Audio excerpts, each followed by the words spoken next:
La police a de nouveau brisé le plâtre pour entrer dans la pièce secrète du grenier d'une maison de Miami Lake. Ils ont peu d'idées de ce qu'ils vont trouver à l'intérieur. Ils ne pouvaient probablement pas imaginer qu'ils étaient sur le point de faire la découverte de leur vie lorsqu'ils ont franchi le seuil. Mais rappelons un peu, tout a commencé en 2010 lorsque la Drug Enforcement Administration, DEA, a lancé une enquête sur l'homme d'affaires de North Miami, Luis Hernandez González.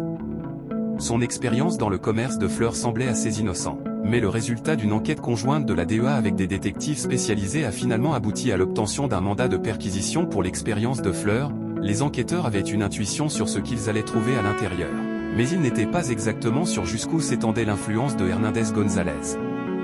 Alors, quand la DEA est enfin arrivée sur les lieux en juin 2016, des agents ont découvert 180 000 $ en espèces et 2 variétés de marijuana, les marques Chernobyl et Super Skunk, cachées dans un coffre-fort. C'était une somme assez considérable, mais ce n'était que la pointe de l'iceberg. En effet, après l'arrestation de Hernandez González, qui a admis avoir enseigné à ses clients comment cultiver la drogue, les enquêteurs se sont rendus dans sa maison à Miami Lake. Cette maison de 5 chambres, située dans un complexe fermé, était luxueuse pour le moins. Hernandez González y avait vécu depuis une dizaine d'années environ, après avoir initialement acheté seulement le terrain. Il avait fait construire la propriété de 2 étages à partir de rien, ce qui lui avait permis d'y apporter quelques-unes de ses propres modifications. Donc, lorsque la DEA est arrivée à la maison, elle a découvert une pièce secrète accessible par le grenier. Cet espace caché était alors probablement. Lorsque la DEA est arrivée à la maison, elle a découvert une pièce secrète accessible par le grenier. Cet espace caché était probablement incorporé lors de la construction initiale de la propriété, mais quelle que soit son origine, la pièce était dissimulée derrière une trappe et cachée par une feuille d'isolation en fibre de verre.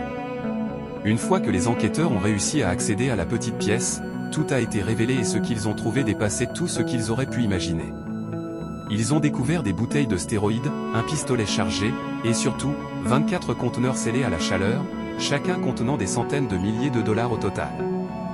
Les agents antidrogue étaient tombés sur 24 millions de dollars en espèces, un montant qui a étonné les officiers habitués à découvrir de vastes cachettes de billets. En conséquence, l'argent, principalement composé de billets de 100 $, a été transporté au département de police de Miami-Dade pour être compté.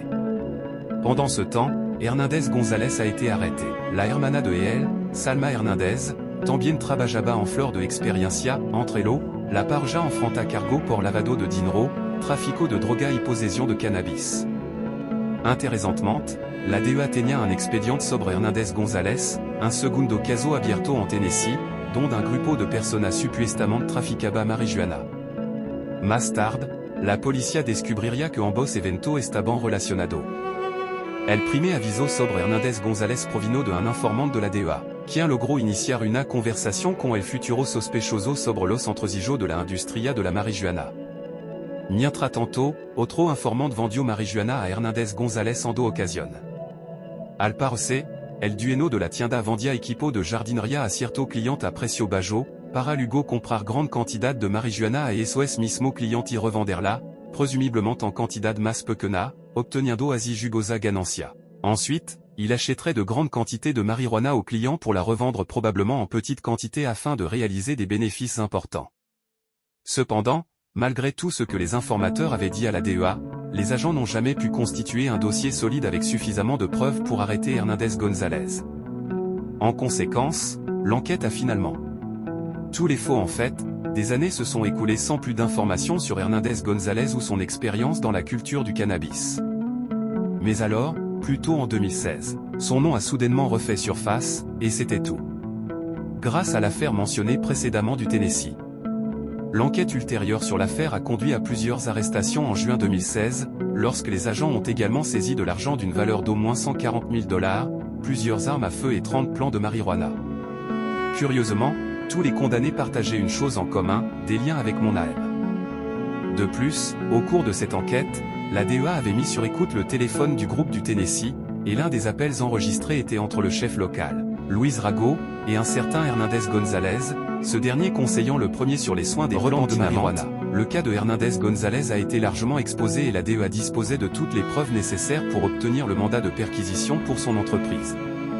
Et chez lui, le reste, comme on dit, appartient à l'histoire. Le principal suspect et sa sœur sont actuellement en détention sous caution. La caution fixée par le juge chargé de l'affaire s'élève à 4 millions de dollars. C'est une somme considérable, mais elle convient à un homme qui, selon le procureur Adam Korn, avait 20 millions de dollars dans son portefeuille. En juillet 2016, Hernandez González a plaidé non coupable des accusations portées contre lui. Cependant, l'affaire, possiblement la plus grande de son genre dans l'histoire américaine, est toujours en cours. Et pourtant, quel que soit le résultat, la somme d'argent impressionnante signifie simplement que ce ne sera pas un incident rapidement oublié.